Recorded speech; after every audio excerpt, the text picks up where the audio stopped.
Baik, Assalamualaikum warahmatullahi wabarakatuh. Selamat pagi, siang, dan malam. Pertama-tama, perkenalkan eh, kami dari kelompok yang akan membahas atau yang akan membahas mengenai peralatan tegangan tinggi, khususnya pada busing trafo, yang dimana dalam hal ini kami akan menjelaskan mengenai failure root cause analysis of power apparatus about busing trafo.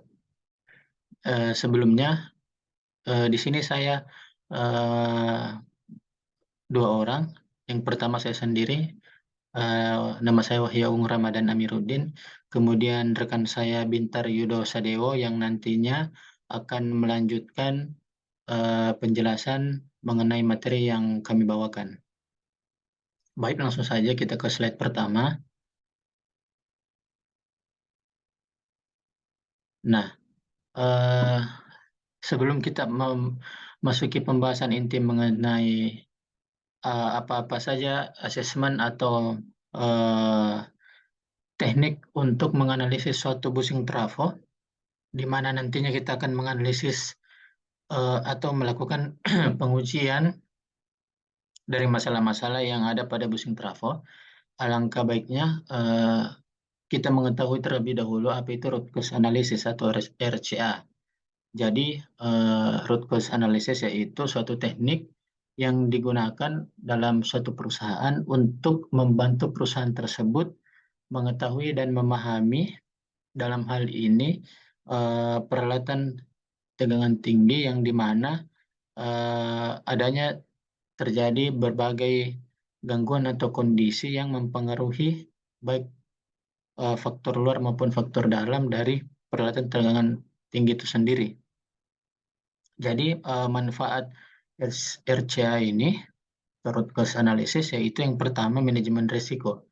Nah, untuk manajemen risiko ini kita perlu RCA untuk meminimalisir terjadinya risiko-risiko yang kemungkinan akan mengganggu kinerja dari peralatan tegangan tinggi khususnya di busing trafo ini. Kemudian yang kedua adalah menganalisis efisiensi proses bisnis. Nah, maksudnya adalah agar pada saat proses atau pada saat busing trafo ini bekerja pada transformator, itu dapat bekerja sesuai dengan kinerja yang dimiliki oleh busing trafo itu sendiri. Kemudian selanjutnya adalah mengidentifikasi, menganalisis, dan juga mengurangi eh, kesenjangan terhadap keadaan dan keandalan mesin mesin pada suatu operasional.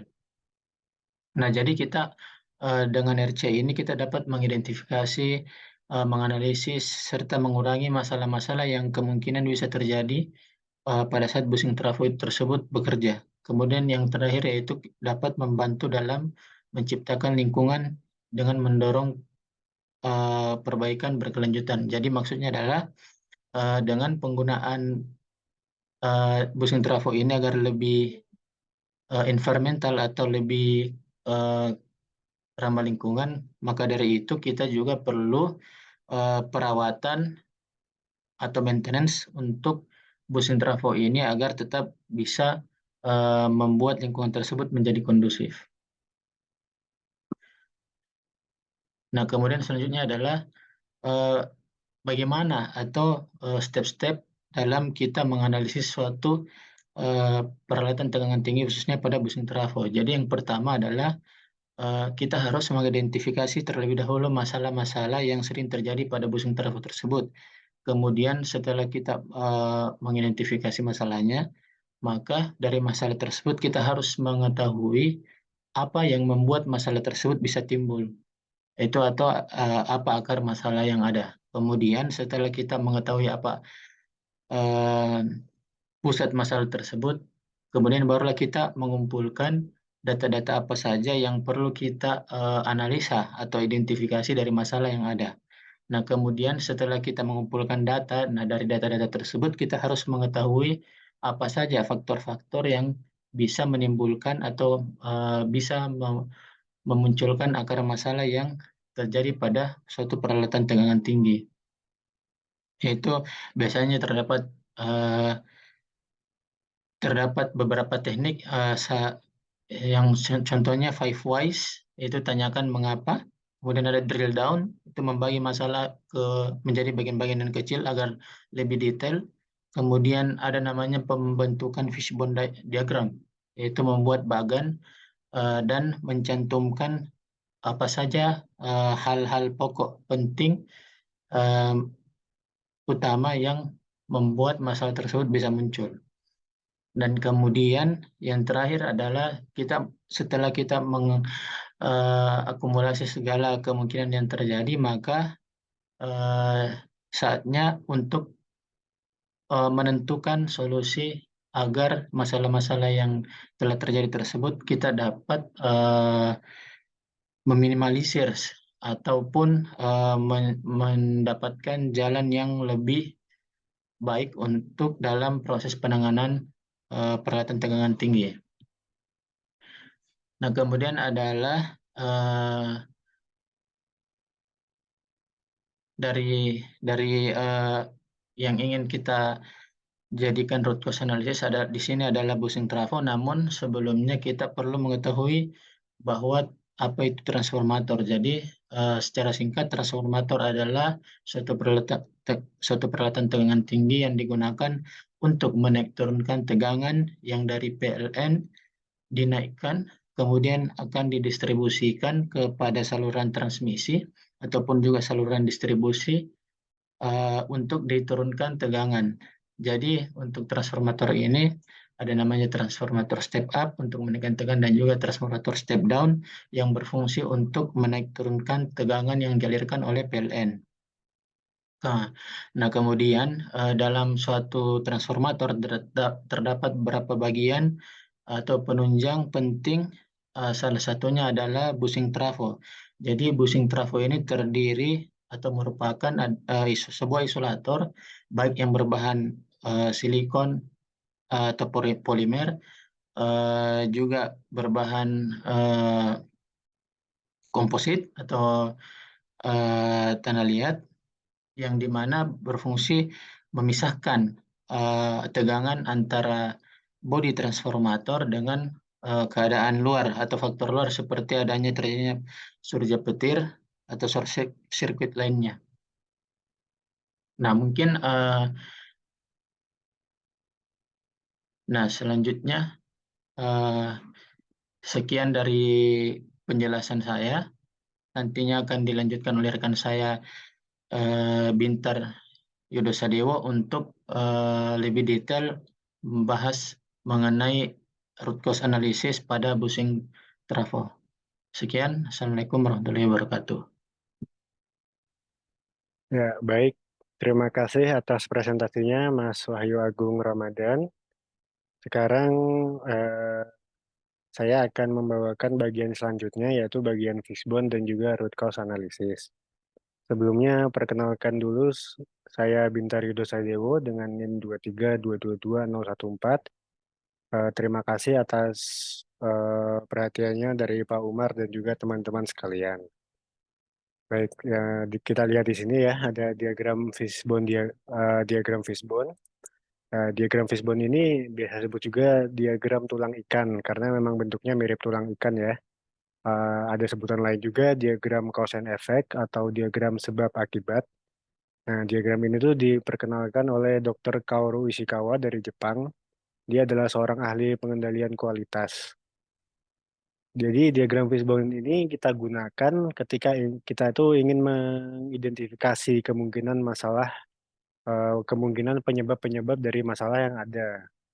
Jadi suatu tindakan dan langkah improvement itu akan lebih mudah dilakukan jika masalah dan akar penyebab masalah itu sudah ditemukan. Manfaat fishbone diagram ini tuh dapat menolong kita ya secara signifikan untuk menemukan akar penyebab masalah dari eh, akar penyebab dari suatu masalah yang kita hadapi, dan juga ini memudahkan kita dalam mengingat, memudahkan kita dalam membaca, karena memang bentuknya user friendly, bisa kita bedakan dengan mudah mana faktor A, mana faktor B seperti itu. Oke, jadi yang pertama di sini ada kita bahas yaitu kegagalan silikon rubber pada basing, pada bushing. Jadi masalah yang kita hadapi adalah kegagalan kegagalan silikon rubber pada bushing. Nah, dari masalah ini kita uraikan, kita faktorisasi dulu, kita jabarkan dulu penyebab-penyebab utamanya itu apa aja. Nah, setelah diskusi saya dengan Mas Agung, setelah diskusi kelompok kami, akhirnya kami sepakat dan menemukan bahwa beberapa faktornya adalah sebagai berikut. Ada 8 faktor seperti yang tampil pada slide, yaitu yang pertama ada faktor kimia dan elektrokimia, kemudian ada faktor material, ada faktor man atau faktor pekerjanya atau faktor manusianya, ya selanjutnya ada faktor measurement atau faktor pengukuran, yang kelima ada faktor erosi atau faktor degradasi ya lebih tepatnya bisa kita kata lainnya. Selanjutnya ada faktor environment atau faktor lingkungan. Yang ketujuh ada faktor metode. Yang kedelapan atau yang terakhir ada faktor elektromekanik. Yang pertama tadi pada faktor kimia dan elektrokimia kita temui ada oksidasi, hidrolisis, dan aksi kimiawi. Pada faktor material ada bahan baku karet yang terlalu lunak, ada kualitas varian karet yang kurang baik, dan juga ada jenis pembeku karet yang berbeda-beda. Sedangkan pada faktor human atau faktor manusianya, ada beberapa faktor yang menyebabkan kegagalan ya. Ada pekerja kurang disiplin, ada ya kurangnya pengawasan dari pimpinan unit kerja terhadap proses perawatan atau maintenance terhadap bushing. Kemudian ada kurangnya ketelitian dalam mengatur temperatur. Ini yang barusan tadi disebutkan itu eh, bisa kita kategorikan sebagai human error ya, yang menyebabkan hal-hal lain pada faktor-faktor yang lainnya, seperti itu. Selanjutnya ada faktor measurement, yaitu nilai tan delta dan juga partial discharge yang buruk. Kemudian ada pengujian arus bocor dan juga flashover yang kurang baik. Nah, selanjutnya pada faktor erosi atau degradasi, ada voltage stress terlalu tinggi, tracking dan treeing, dan juga timbulnya partial discharge. Nah, ketiga faktor ini itu menyebabkan degradasi atau penurunan kualitas dari silikon rubber. Mereka menghasilkan erosi atau degradasi kualitas itu secara signifikan ya, ke tiga faktor ini. Jadi karena kualitasnya menurun, maka busing itu mengalami aging atau penuaan. Nah, itu selanjutnya akan mengarah ke kegagalan dari silikon rubber pada busing. Selanjutnya ada faktor environment atau lingkungan. Yang pertama ada suara mesin dan getaran yang menimbulkan erosi atau degradasi. Kemudian ada faktor temperatur dan kelembaban udara yang tidak stabil. Faktor ini, eh, kedua faktor ini adalah faktor eksternal, yaitu getaran dan juga temperatur itu, dan juga kelembaban. Ini faktor eksternal yang menyebabkan degradasi ya pada sebelumnya, yang akhirnya mengarah ke kegagalan silikon rubber pada bushing. Selanjutnya ada faktor metode. Jadi di faktor metode ini ada kesalahan dan kelalaian pemasangan isolasi. Jadi pada waktu awal instalasi bushing itu bisa jadi terdapat kesalahan pada pemasangannya, ada ketidaktelitian dari pekerjanya mungkin yang menyebabkan kesalahan pada instalasinya. Nah, karena kesalahan-kesalahan itu pada saat operasionalnya dia akan tidak bekerja secara maksimal sehingga kemungkinan besar menyebabkan eh, faktor-faktor lain yang akan mengarah pada kegagalan silikon rubber pada busing itu sendiri. Yang terakhir ada faktor elektromekanik. Jadi faktor elektromekanik ini ada timbulnya tegangan mekanik atau stres mekanik akibat tekanan listrik yang disebabkan dua elektroda pengapit isolasi. Jadi eh, adanya listrik, tegangan listrik atau tekanan listrik itu tidak hanya menyebabkan stress voltage atau voltage stress atau tekanan tekanan voltage, tapi ternyata juga menyebabkan tegangan mekanik. Dia juga menyebabkan stres mekanik pada busing itu. Sehingga jika busing ini bekerja secara terus-menerus, bekerja secara keras ya, secara 100% seperti itu, dia akan lebih cepat dan lebih mudah mengalami breakdown, mengalami kegagalan karena tegangan mekanik yang dialaminya juga lebih besar. Oke, ini adalah materi dari Fishbone. Selanjutnya kita akan ke bagian root cause analysis.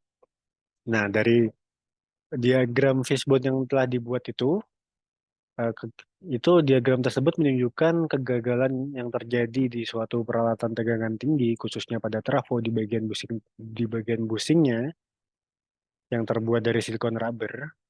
Itu kita bisa simpulkan ada 8 subbagian.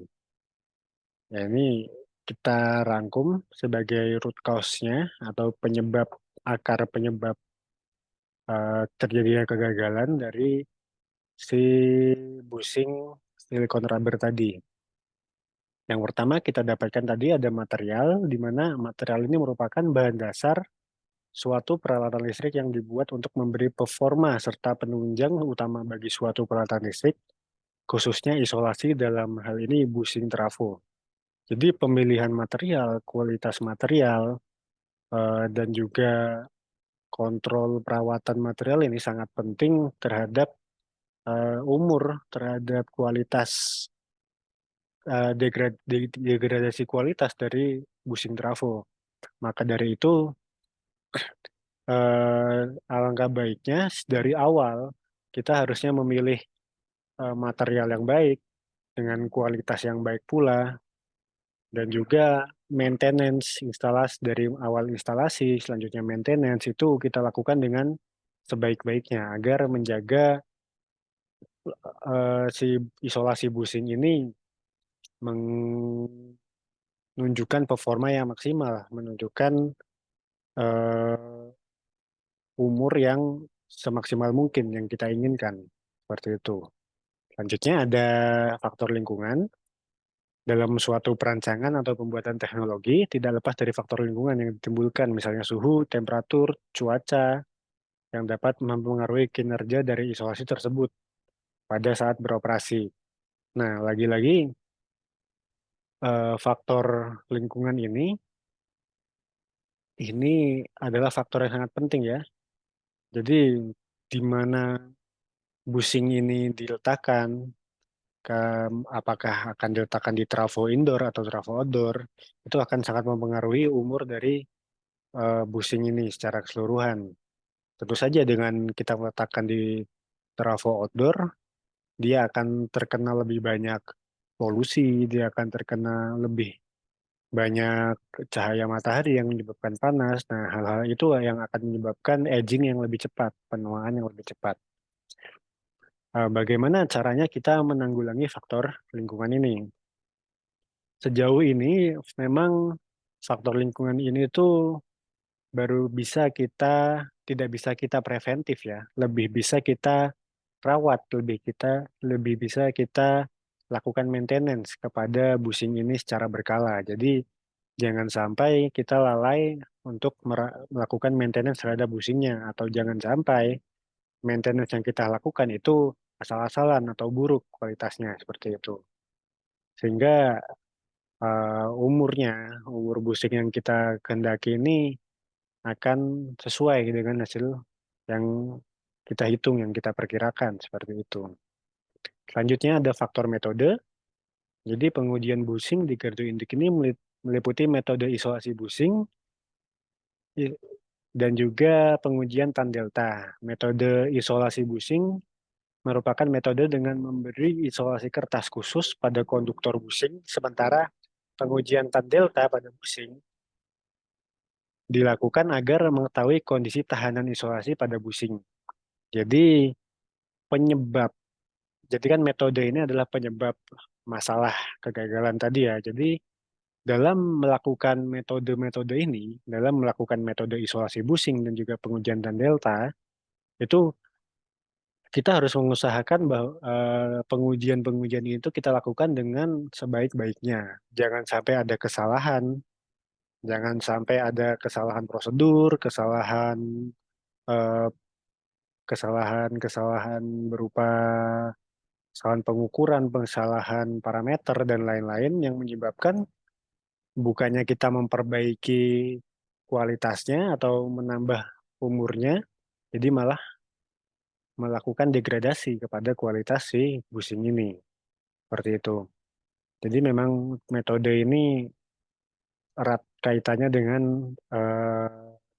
SOP atau prosedur kerja dari perawatan dan maintenance di si busing tadi. Selanjutnya ada measurement dan elektromekanik. Nah, kedua faktor ini berpengaruh pada timbulnya partial discharge serta arus bocor dan flashover yang ditimbulkan oleh stres tegangan berlebih atau kelebihan tegangan dan juga yang ditimbulkan oleh pengaruh lingkungan. Jadi pada elektromekanik ini itu kita uh, tahu adanya partial discharge yang timbul akibat stres tegangan atau ke tegangan berlebih. Jadi tegangan yang berlebih itu kan menyebabkan medan yang tinggi ya pada ujung-ujung dari isolator. Nah, kita tidak tahu apakah di isolator tersebut ada cacat berupa void, atau berupa retakan, atau ada intrusi, ada penempelan polutan, seperti itu. Karena kita tidak tahu, maka kelebihan medan tinggi yang tadi, medan yang sangat tinggi tadi, itu bisa saja menyebabkan partial discharge. Nah, partial discharge ini kan adalah lompatan elektron antara ujung satu ke ujung lainnya karena medan yang tinggi kan. Nah, itu berpengaruh kepada kualitas isolasi trafo, maaf, isolasi busing, dan juga akan berpengaruh kepada degradasi dari si busing tersebut. Dia akan mempengaruhi aging atau penuaan si busing tersebut.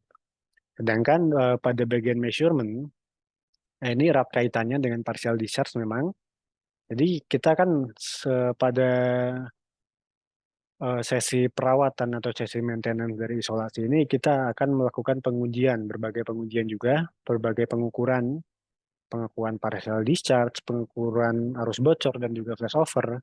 Nah, jika terjadi kesalahan pada pengukuran-pengukuran ini yang bisa saja sebenarnya nilai PD-nya itu sudah tinggi dan sudah harus kita lakukan tindakan lebih lanjut, tapi karena terjadi kesalahan, saat terbaca pengukuran, oh ternyata nilai PD-nya, arus bocornya itu masih kecil, ini masih aman. Nah, itu akan menyebabkan kita bisa over ini ya, overuse ya. Jadi kita menggunakan si isolasi secara berlebihan, sehingga kualitasnya akan menurun lagi, agingnya akan bertambah lagi.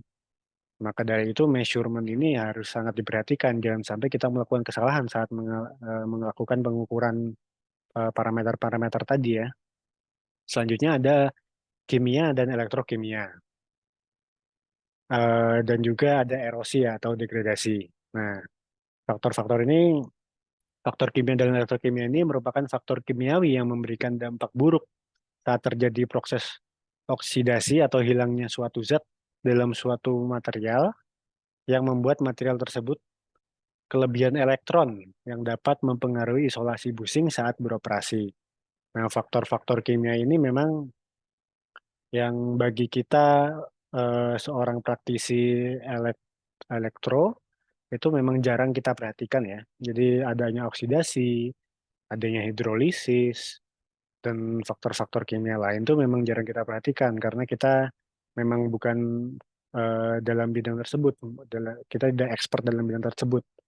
Tapi memang faktor-faktor ini tuh sebagai sumber awal sebenarnya, sebagai sumber awal munculnya faktor-faktor masalah di bagian elektro tadi. Misal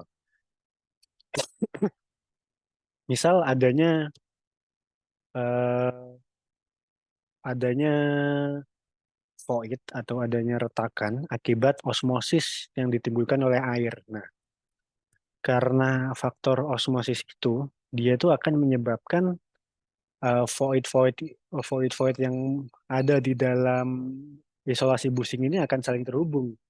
Nah, karena saling terhubung itu terciptalah yang namanya water treeing. Terciptalah treeing tadi. Nah, jika sudah tercipta treeing yang disebabkan oleh air, dia akan kondisinya akan bertambah parah karena adanya medan listrik yang tinggi. Jadi medan listrik yang tinggi pun itu sebenarnya tidak akan menyebabkan masalah berarti jika tidak ada keretakan-keretakan yang diakibatkan oleh air tadi, tidak adanya water treeing tadi. Jadi memang urutannya adalah water treeing terlebih dahulu, lalu muncul electrical treeing, dan terakhir adalah munculnya partial discharge yang menyebabkan awal mula kegagalan. Nah, memang jadi elektrokimia dan kimia ini faktor yang penting juga sebenarnya, walaupun kita jarang ya meneliti itu secara detail. Nah, it- jadi karena faktor kimia dan elektrokimia tadi itu juga berhubungan kepada erosi atau degradasi dari kualitas si busing isolasi. Karena munculnya osmosis, jadi ada void yang saling terhubung, dia akan menurunkan kualitas atau si busing mengalami erosi atau degradasi sehingga menurunkan agingnya, maaf menaikkan agingnya sehingga mempercepat proses penuaan seperti itu.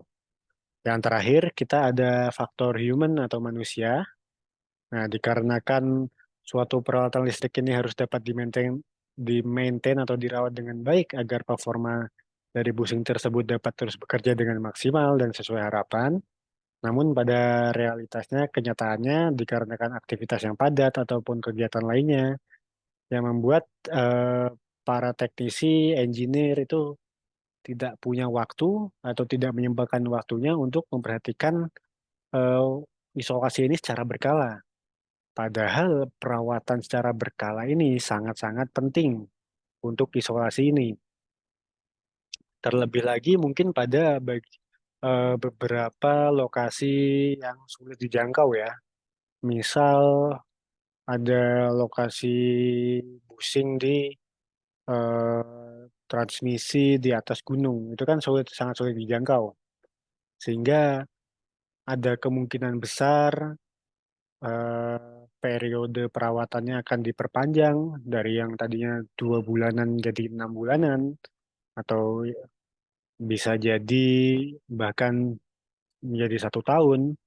Itu kan akan menjadi masalah yang sangat besar untuk isolasi ini karena busing ini apalagi yang ditempatkan di outdoor itu sangat rawan terhadap yang namanya polutan.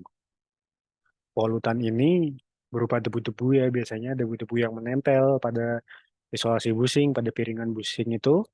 Nah, polutan ini akan masuk, maksudnya akan termasuk ke dalam yang namanya intrusi. Intrusi ini adanya polutan yang menempel pada suatu isolasi. Nah, dia akan secara teknis dia tuh akan merubah bentuk permukaan si isolasi tersebut. Dengan begitu, persebaran medan atau distribusi medan listrik pada isolasi busing ini itu akan tidak merata lagi. Dan pada intrusi tadi, pada lokasi di mana polutan menempel pada busing, pada isolasi, dia akan mengalami medan yang sangat tinggi. Nah, medan tinggi tersebut adalah cikal bakal dari partial discharge, di mana seperti yang kita tahu partial discharge itu sangat berbahaya bagi isolasi karena dapat menyebabkan kegagalan. Maka dari itu faktor manusia ini sangat penting Yang pertama, kita harus melakukan perawatan secara berkala, secara rutin. Jangan sampai tidak melakukan perawatan, jangan sampai jadwalnya ditunda-tunda. Dan juga selain masalah jadwal maintenance atau perawatan, yaitu faktor ketelitian dari si manusia.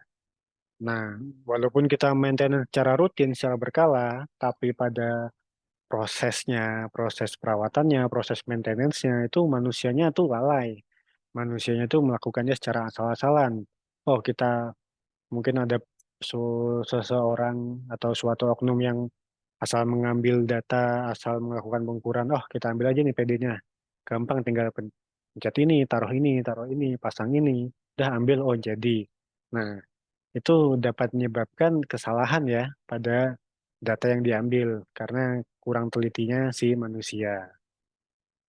Nah, maka dari semua faktor ini, dari material, lingkungan, metode, measurement, dan elektromekanik, kimia dan elektrokimia, serta erosi, dan juga yang terakhir adalah human atau manusia, inilah faktor-faktor penyebab dari masalah kegagalan isolasi silikon rubber pada bushing.